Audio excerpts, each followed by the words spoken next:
Hello students, कैसे हैं आप। आशा है आप सभी ठीक होंगे। मैं इस यूट्यूब चैनल पर अब 9th और 10th की साइंस पढ़ाऊंगी। तो 9th और 10th के जितने भी चैप्टर हैं वो आपको इस चैनल पर पूरे मिल जाएंगे। ठीक है, तो अभी मैं शुरुआत कर रही हूँ 9th के जो है केमिस्ट्री का फर्स्ट चैप्टर है मैटर। ठीक है, मैटर इन आवर सराउंडिंग्स। तो सबसे पहले यहाँ से पढ़ लेते हैं कि मैटर इन आवर सराउंडिंग्स।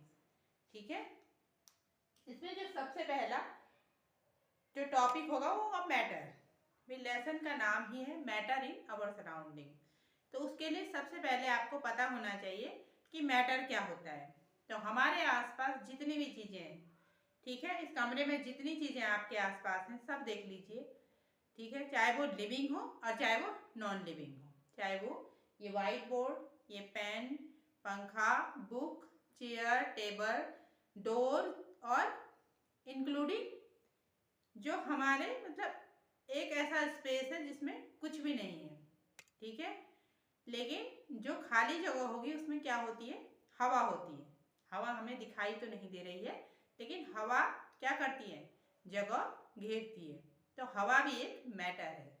बाहर जाओ तो पेड़ पौधे जो भी है आपके, पत्थर कंकड़, जितने भी living and non living things हैं, जितने भी आपके आसपास हैं, सारे के सारे क्या हैं, मैटर हैं। ठीक है, तो इससे आपने क्या अनुमान लगाया कि जो मैटर होते हैं, इतनी सारी चीज़ें क्या है, ये बोर्ड है, इसका क्या है, अपना कोई वजन होगा, कोई भार होगा।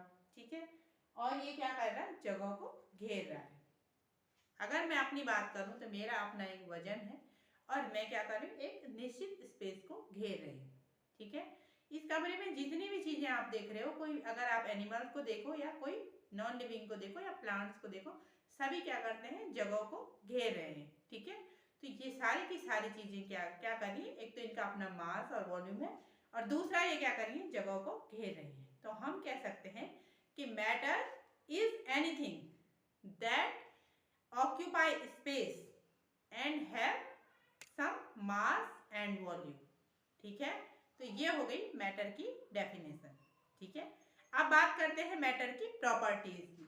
तो properties of matter, properties of matter, क्या प्रॉपर्टीज होती है, physical properties and chemical properties. तो सबसे पहले बात करते हैं फिजिकल प्रॉपर्टी की। यहाँ पर इस लेसन में आपके पास केमिकल प्रॉपर्टी नहीं है, आपके सिलेबस में नहीं है, तो इसीलिए यहाँ पर केमिकल प्रॉपर्टीज के बारे में हम नहीं पढ़ेंगे, हम केवल फिजिकल प्रॉपर्टीज के बारे में ही पढ़ेंगे। Physical properties of matter, matter की फिजिकल प्रॉपर्टीज क्या क्या है। तो उसमें जो पहली प्रॉपर्टी है वो है particles of matter are very small. ठीक है, वेरी स्मॉल यानी कि मैटर के जो पार्टिकल्स होते हैं बहुत छोटे होते हैं, इतने छोटे होते हैं कि हम उन्हें अपनी नेकेड आईज से नहीं देख सकते। ठीक है, उन्हें कहते हैं एटम। क्या कहते हैं, एटम। ठीक है, बहुत सारे एटम मिलकर के क्या बनाएंगे, मॉलिक्यूल्स बनाते हैं। ठीक है, और एटम से भी जो छोटा, अगर हम एटम के छोटे पार्टिकल्स देखें तो वो होंगे इलेक्ट्रॉन, प्रोटॉन एंड न्यूट्रॉन। ठीक है, लेकिन आपको यहाँ पर केवल एटॉमिक लेवल तक ही पढ़ना है, उसके नीचे आपके सिलेबस में नहीं है फिलहाल। ठीक है, तो जो एटम होते हैं, मैटर के सबसे छोटे पार्टिकल एटम है। अब हम इसे प्रूव कैसे करेंगे कि मैटर बहुत छोटे छोटे पार्टिकल से मिलकर बना है ना। आप तो कहेंगे कि इतना बड़े बड़े जो है चेयर है, इतने बड़े बड़े दिख रहे हैं, छोटे छोटे पार्टिकल से कैसे मिलके बने। तो इसको हम प्रूव करने के लिए एनसीईआरटी की बुक में एक एक्टिविटी दी गई है, जिसमें कि एक बीकर है। ठीक है, लेबोरेटरी में एक बीकर में 100 ml आप क्या ले लेंगे, वाटर ले लेंगे H2O। ठीक है, और उसमें कुछ क्रिस्टल डाल देते हैं KMnO4 के, KMnO4 यानी कि पोटेशियम पर मैग्नेट के कुछ क्रिस्टल हम 100 ml ऑफ वाटर में डाल देंगे। हम क्या देखते हैं कि कुछ देर बाद क्या होता है कि पूरा का पूरा पानी जो है डार्क पर्पल कलर का हो जाता है, बैंगनी कलर का हो जाता है। ठीक है, उसके बाद हमने क्या करना है कि इसमें से 10 ml ऑफ वाटर हम एक बीकर में ठीक है। एक टेस्ट ट्यूब भर के हम 10 ml जो है वो क्या ले लेंगे,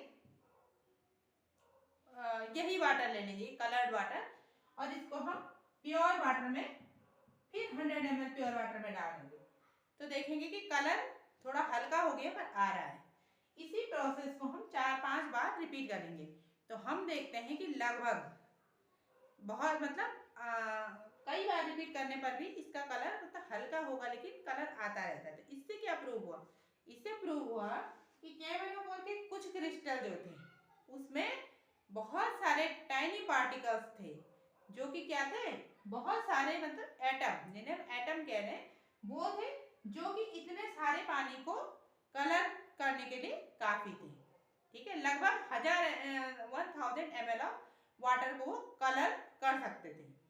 तो इससे ये प्रूफ हुआ कि जो है वो मैटर स्मॉल पार्टिकल से बने हुए हैं। इन्हें हम अपनी नेकेड आईज से नहीं देख सकते, इसके लिए इलेक्ट्रॉनिक माइक्रोस्कोप, नॉर्मल माइक्रोस्कोप से भी एटम नहीं देखे जाएंगे। ठीक है, इलेक्ट्रॉनिक माइक्रोस्कोप से ही हम इन्हें देख सकते हैं। ठीक है, दूसरी जो प्रॉपर्टी है इसकी, particles of matter have space between them, यानी मैटर के पार्टिकल्स के बीच में क्या होता है, स्पेस होता है। अब आप कहेंगे कि कैसे, हमें तो नहीं दिख रहा है। तो मैंने जैसे पहले ही आपको बताया है कि बहुत टाइनी पार्टिकल्स होते हैं जो कि हम नेकेड आईज से तो क्या नॉर्मल माइक्रोस्कोप से भी इन्हें नहीं देख सकते। इन्हें देखने के लिए हमें इलेक्ट्रॉनिक माइक्रोस्कोप की जरूरत पड़ेगी। तो जब हम देखते हैं तो इसको प्रूव अगर हमें करना है, फिजिकल प्रॉपर्टी हम पढ़ रहे हैं, इन्हें प्रूव कैसे करेंगे। तो हम देखते हैं जैसे हम चाय बनाते हैं, ठीक है, उसमें चाय पत्ती डाल देते हैं, पानी जितना है उतना ही रहेगा, मतलब एक गिलास अगर आपने पानी डाला है तो चाय पत्ती डालने से भी क्या होगा, पानी का वॉल्यूम नहीं बढ़ेगा, है ना। और उसमें आप चीनी भी डाल दोगे तभी भी पानी मतलब चाय की मात्रा बढ़ेगी नहीं, उतना ही रहेगा। या एक और देख लेते हैं, एक गिलास पानी आप ले लो, उसमें आप थोड़ा सा नमक डाल दो, ठीक है, आप चाहो निशान भी लगा सकते हो।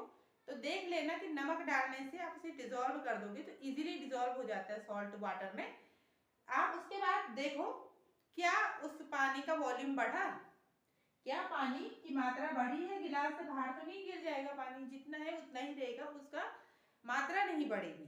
ठीक है, वो जितना उतना ही रहेगा, लेकिन नमक उसमें पूरी तरह डिजोल्व हो गया। इसका मतलब क्या हुआ, इसका मतलब हुआ कि पानी के वाटर के मॉलिक्यूल्स के बीच में बहुत सारी जगह इतनी थी कि उसमें जो है वो नमक के पार्टिकल्स भी इजीली, नमक भी उसमें घुल गया, NaCl सोडियम क्लोराइड भी इजीली उसमें क्या हो गया, डिजोल्व हो गया, है ना।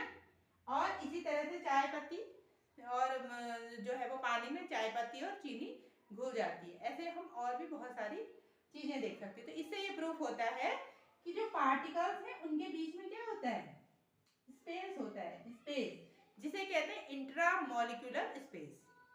ठीक है, ये इंट्रामॉलिक्यूलर स्पेस हम आगे जानेंगे, जब हम स्टेट्स ऑफ मैटर पढ़ेंगे तो वहां हम जानेंगे कि ये किसमें, सॉलिड, लिक्विड या गैस में से किसमें सबसे ज्यादा होता है, किसमें सबसे कम होता है। लेकिन इतना है कि जो है इंट्रामॉलिक्यूलर स्पेस मैटर के पार्टिकल्स के बीच में होता है। ठीक है, third physical property is particle of matter are continuously moving. Continuously moving का मतलब है कि लगातार, भाई कोई मैटर है, माना कुछ भी है, जैसे पानी है ना, लिक्विड है, इसके अंदर जितने भी पार्टिकल्स होंगे वो लगातार क्या हो रहे हैं, मूव कर रहे हैं। यहां तक कि एक सॉलिड अगर हम कुछ चीज देखें, माना एक आइस है, आइस क्यूब है, तो इसके अंदर के पार्टिकल भी मूव कर रहे हैं। लेकिन अब इसमें क्या होगा, ये हम स्टेट्स ऑफ मैटर में पढ़ेंगे कि किस में सबसे ज्यादा होता है। ये सॉलिड में सबसे कम होगा और गैस में सबसे ज्यादा होगा। ठीक है, हवा के पार्टिकल्स जो हम देखते हैं तो क्या होते हैं, दूर दूर होते हैं, चूंकि इंट्रामॉलिक्यूलर स्पेस बहुत ज्यादा होता है उनके बीच में, तो वो क्या होते हैं कि बहुत ज्यादा मूवमेंट भी होता है पार्टिकल्स के बीच में। इसका एक एग्जाम्पल है कि जैसे हम अगरबत्ती जलाते हैं, ठीक है, अगर हम कमरे में अगरबत्ती जलाते हैं तो अगरबत्ती की जो खुशबू है वो एकदम से क्या होती है, कमरे में फैल जाती है और पूरा कमरा मतलब खुशबू से भर जाता है। या हम परफ्यूम लगाते हैं तो पूरा कमरा क्या होता है, खुशबू से भर जाता है। ठीक है, अब हम अगर कोई सॉलिड देखें, तो सॉलिड की खुशबू उतनी दूर तक नहीं जाएगी। माना हम कोई साबुन जो बाथ सोप होता है यूज करते हैं, तो वो खुशबू हमारे बाथरूम तक ही रहेगी, पूरे घर में नहीं भर जाएगी। जैसे कि परफ्यूम की खुशबू पूरी जगह मतलब भर जाती है कमरे में, वैसे नहीं जाएगी सॉलिड की। ठीक है। अब लिक्विड में कोई चीज होगी तो उसकी थोड़ा कम फैलेगी। तो जो पार्टिकल्स जो होते हैं, जो मूवमेंट इनमें होता है, ये क्यों होता है? क्योंकि मतलब हमने अगरबत्ती जलाई तो हवा के पार्टिकल्स जो है, एयर के पार्टिकल्स बहुत ज्यादा उनमें मूवमेंट है। तो एयर के पार्टिकल्स के साथ साथ अगरबत्ती की जो खुशबू है वो सारे जगह फैल रही है, जहां जहां तक हवा जा रही है उसके पार्टिकल्स जा रहे हैं। ठीक है। तो ये भी इसकी एक प्रॉपर्टी है। नेक्स्ट जो प्रॉपर्टी है वो है particle of matters attract each other. एक दूसरे को मैटर के पार्टिकल अट्रैक्ट करते हैं। ठीक है। जैसे जैसे हम देखते हैं कि माना एक आइस क्यूब है, तीन स्टेट हैं, मैटर की 3 स्टेट्स हैं, वो हम अभी पढ़ेंगे नेक्स्ट टॉपिक में। उसमें सॉलिड, लिक्विड और गैस है। तो ठीक है, माना एक आइस है और एक में है लिक्विड और एक है वाटर वेपर। ठीक है, वाटर वेपर। तो अब क्या है कि इनमें आपस में क्या है, जो उनके पार्टिकल्स हैं वो एक दूसरे को अट्रैक्ट तो जरूर करेंगे।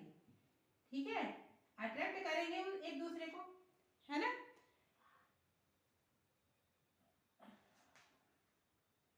तो इसमें क्या होगा कि जैसे सॉलिड में है, आइस में है, तो आइस को अगर हम माना, अब हमें कैसे पता चल रहा है कि किसमें सबसे ज्यादा अट्रैक्शन है और किसमें सबसे कम है? इसे कहेंगे कि अट्रैक्शन फोर्स जो है, फोर्स ऑफ अट्रैक्शन। ठीक है, पार्टिकल्स के बीच में जो फोर्स ऑफ अट्रैक्शन है वो सबके बीच में है, चाहे वो गैसियस स्टेट में, चाहे वो लिक्विड स्टेट में, चाहे वो सॉलिड स्टेट में। लेकिन जो सबसे ज्यादा फोर्स ऑफ अट्रैक्शन होता है वो सॉलिड में होता है, उससे कम लिक्विड में और सबसे कम गैस में होता है। क्यों होता है? क्योंकि पार्टिकल्स क्या होते हैं, दूर दूर होते हैं। लिक्विड के पार्टिकल्स क्या होते हैं, मतलब इनमें सबसे ज्यादा फोर्स ऑफ अट्रैक्शन होता है, इसीलिए पास पास में होते हैं। ठीक है, इसीलिए लिक्विड का जो होता है शेप एंड जो शेप होता है एंड साइज, ठीक है, वो बदलता नहीं है ना। लिक्विड सॉलिड का सॉरी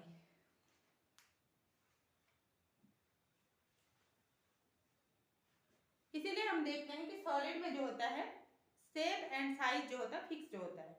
लिक्विड में जैसे कि हमने देखा पानी, दूध, चाय, कॉफी जो भी है ना, नींबू पानी वगैरह वगैरह, हम देखते हैं कि इनका क्या होता है,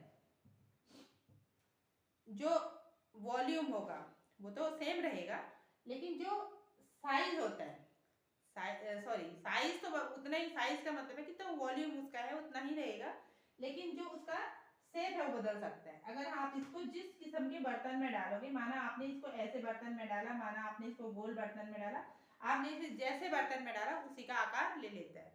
ठीक है, यानी इंट्रामोलिकुलर जो फोर्स ऑफ अट्रैक्शन है, सॉरी, इंट्रामोलिकुलर स्पेस ज्यादा है, फोर्स ऑफ अट्रैक्शन कम है उनके बीच में, इस वजह से उसका कोई फिक्स क्या नहीं है, शेप नहीं है। और जो गैसियस स्टेट होगी उसमें क्या होगा कि सबसे कम क्या होता है, इंट्रामोल जो फोर्स ऑफ अट्रैक्शन होता है वो सबसे कम होता है। ठीक है, इसीलिए उसका कोई जो होता है निश्चित जो होता है शेप भी नहीं होता है और वॉल्यूम भी नहीं होता है। ठीक है, ठीक है। तो अभी तक हमने क्या पढ़ा, हमने इसकी मैटर क्या होता है ये पढ़ा। ठीक है, दे occupy space and have mass.